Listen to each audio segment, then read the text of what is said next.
Hey guys, how's it going? Welcome back to a new video. Today I'll be talking about etiquette for video conferencing. If you are new to my channel, a big welcome to you. Be sure to press the subscribe button down below. It'll make sure you get notified every single week when I post a new video.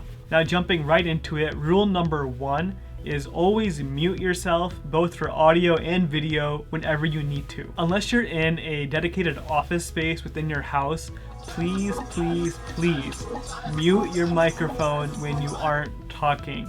Yes, we can hear the TV in the background. Yes, we can hear that person walking behind you. Please mute yourself when you aren't talking. It's okay to mute yourself. Just unmute when you have to speak. Now, muting your microphone is pretty obvious when you have to do that. But one thing people don't normally do is turn their video off when something distracting is happening around them. The number of times I've seen people leave their video on when someone interrupts them or their phone rings or someone walks in the room, just turn your video off. It's okay. We all understand people are working from home, distractions are gonna happen.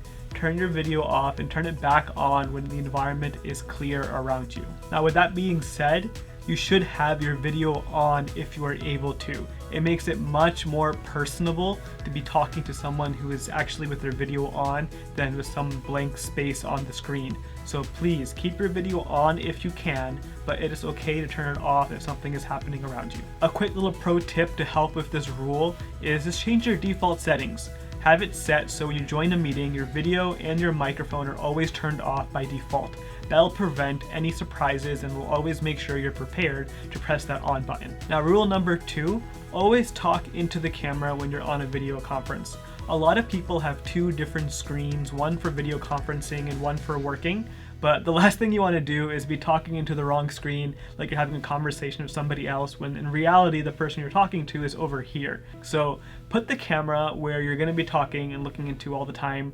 And if you have a lot of people on the screen, if it's like a 50-person video conference, like a team meeting or something, and you're talking to someone who is in the bottom right corner, look up to the camera and talk into the camera. It makes it much more personable, you're being much more direct, and it won't be as distracting for the other people on the call. Rule number 3, be conscious of your background and your environment.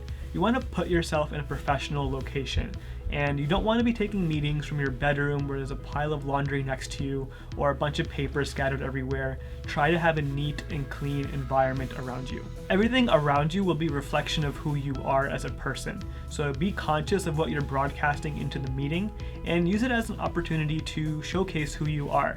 As you can see, I have a bunch of little knickknacks around me, some paintings and things like that. So use it as an opportunity to show an expression of your personality. A lot of times you don't get to do this at the workplace, so this is a great way to show your coworkers a little personality taste of who you are. Now, if you're in a home with multiple people and it's very difficult to get a private space for you to show a nice, clean, and tidy environment, you do have a few solutions here. One tip I recommend is sitting on the ground against the wall, and that will actually look pretty good on camera. And if you're using the Zoom video conferencing solution, there is a virtual background option. So it'll make a cutout around your body and you can choose from a few pictures or upload your own picture to show behind you. Now, those are my 3 golden rules for video conferencing. To recap, be sure to mute your video and audio when you need to. Be sure to look into the camera when you are talking, and be sure to be conscious of the environment around you. I know this is a difficult time working from home. A lot of people are home with kids and families. It's okay to have interruptions. People will be understanding. It's going to be expected that you're not in your normal workspace right now, so don't be afraid or embarrassed if something does come up. People should be understanding of that right now. But there are a few things you should be doing either way that are in your control that I just mentioned in this video that I hope help. Now, there are a bunch of other tips and tricks that I did not mention in this video, so if you have any other ideas, please leave a comment down below. Let's help each other out and do our best to make video conferencing the best experience it can be. Thanks so much for watching. If you guys like this video, please press that thumbs up button down below and share this video with your friends who are video conferencing for the first time. These small little tips will make a big difference, and everyone has to start somewhere. So I hope you guys enjoyed this video. I'll see you guys next time.